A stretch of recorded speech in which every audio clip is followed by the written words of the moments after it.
In this video, I'm going to show you how to place the parking brake shoes on this Nissan Frontier. These are located right behind your rear rotor, so we'll have to take the brakes apart for this. Let's get started.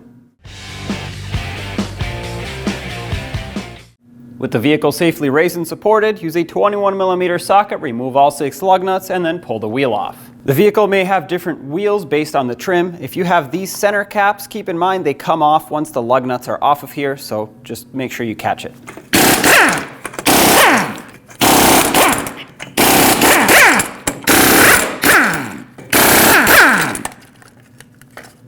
And now remove the wheel. Now you'll see two 19mm headed bolts from the backside holding the caliper and bracket onto the rear axle. We have to remove this and we're going to pull it off as an assembly. So if you can fit a power tool back here, great. If not, break them free by hand and then remove the caliper.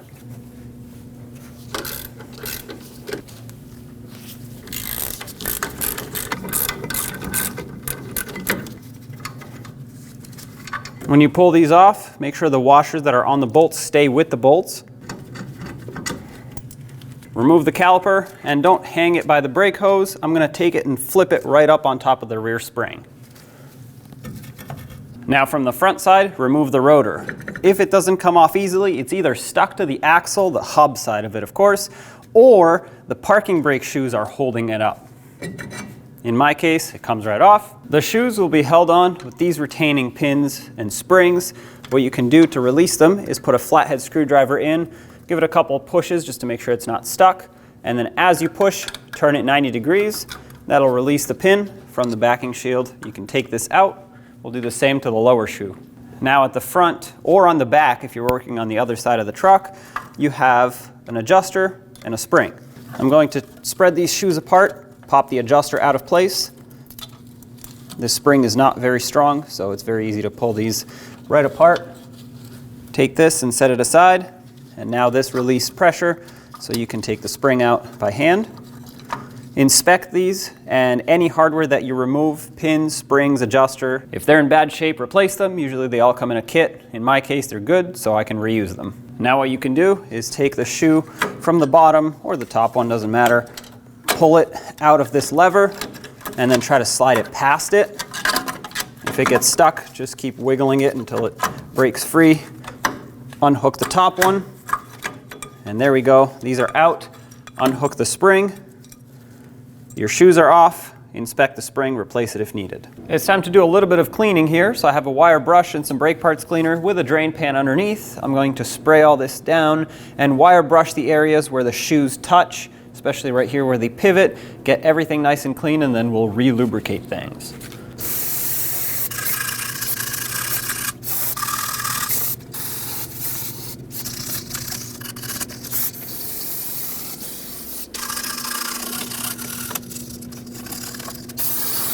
Now take a little bit of brake grease or some silicone paste that is rated for high temperatures or for brakes and apply it to all the areas where the shoes touch, including this lever. And you don't want a lot, you just want a thin layer. This will make sure that it avoids any noises or squeaks as the parking brake operates. And just go around and apply it to all of the areas all around the backing shield. Looking at your new shoes, you'll see that there's a larger cutout and a narrower cutout. You want both shoes with the narrower cutout hooked into this longer spring. So what I'll do is I'll put the spring right over here and then hook it in to the other shoe. And what that means is you'll have to kind of pivot these shoes so that the spring goes behind this lever, just like that, and then hook them in right over here. That's going to be the more difficult part.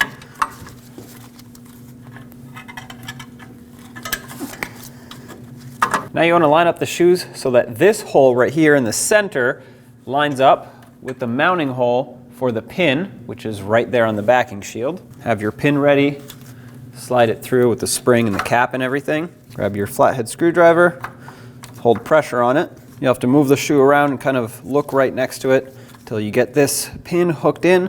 Once it's through, turn it 90 degrees as you push it, and that will lock it in. We'll do the same to the other shoe. Now on the other end where the adjuster goes, I'm going to put in the spring first. Just hook it into the openings. There are only 2, so you can't put it in wrong. This makes it so that it's much more easy to install. Now we'll have to spread these apart and install our adjuster. However, before I do that, I'm going to take this apart, One end is not threaded, the other end is. Take off both ends, inspect it. Sometimes these get stuck and seize. This one is in great shape. If there is any old grease, wipe it down. Mine is actually pretty dry, so I'm just going to add some new grease to it. This is silicone paste rated for brakes. Once I do that, I'm going to thread it in. This is going to work that grease right into the threads of the adjuster. Thread it in all the way and wipe off excess grease. On the other end, the part that's not threaded, just put a little bit of grease on it and put that into the adjuster. Try to work the grease into that as well. Now take the adjuster, slip it in to the middle of the shoes. I'll have to pry up on this upper shoe here. Get that in, and there we go. Center them up. That's installed. It's time to get the shoes adjusted, so I'm going to put my rotor on. If it doesn't fit, it's because the shoes aren't centered, so you'll have to move them around a little bit.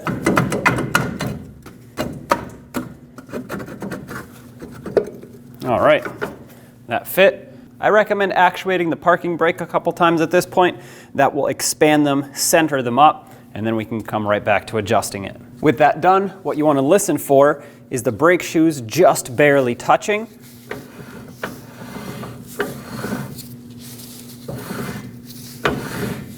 I can hear them touching. It's probably more difficult to hear them through the video, but you want to just barely hear them touch at times. They should not have drag on them, and I know that will be difficult to estimate because this has drag naturally because it's the whole drivetrain, but you don't want the shoes slowing this rotor down. If they do touch, they will overheat, of course wear out, but also destroy your brakes. In my case, the way they're adjusted right now, all the way in is perfect. However, what I want to do now is take this rotor back off and clean up my mounting surface on the hub. I have a collection bucket to catch all of my fluid because I will be spraying it with brake parts cleaner as I clean this off.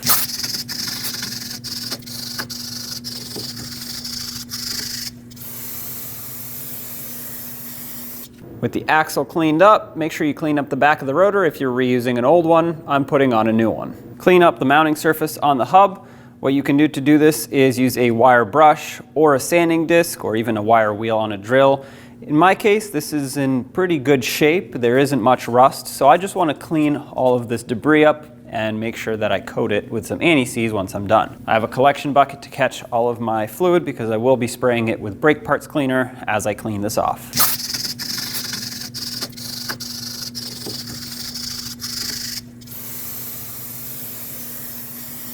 It's important for this surface to be clean, flat, free of debris so that the new rotor can mount flush. To prevent corrosion from building up in the future, I'm going to coat it with some anti-seize. Be careful if you use the spray type not to get any on the parking brake shoes.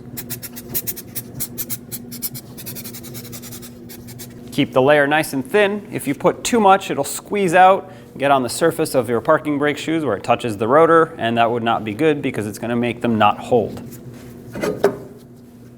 Now take your caliper with the bracket and everything and put it back over the axle. Have your bolts ready and start them on. We'll snug them both up. With these bottomed out, torque them to 76 foot-pounds.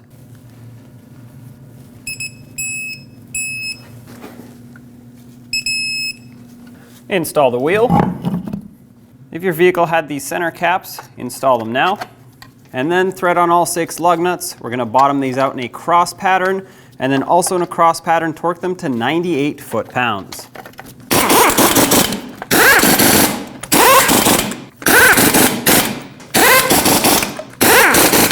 "98 foot-pounds in a cross pattern." Here we go.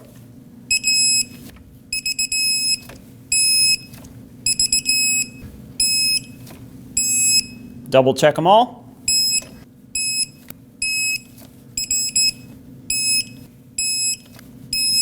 Job is done. Take it for a road test. When only the best will do, demand TRQ. The only company that lets you view before you do. TRQ is committed to offering the highest quality aftermarket auto parts that are engineered for peace of mind. Thanks for using and viewing with TRQ.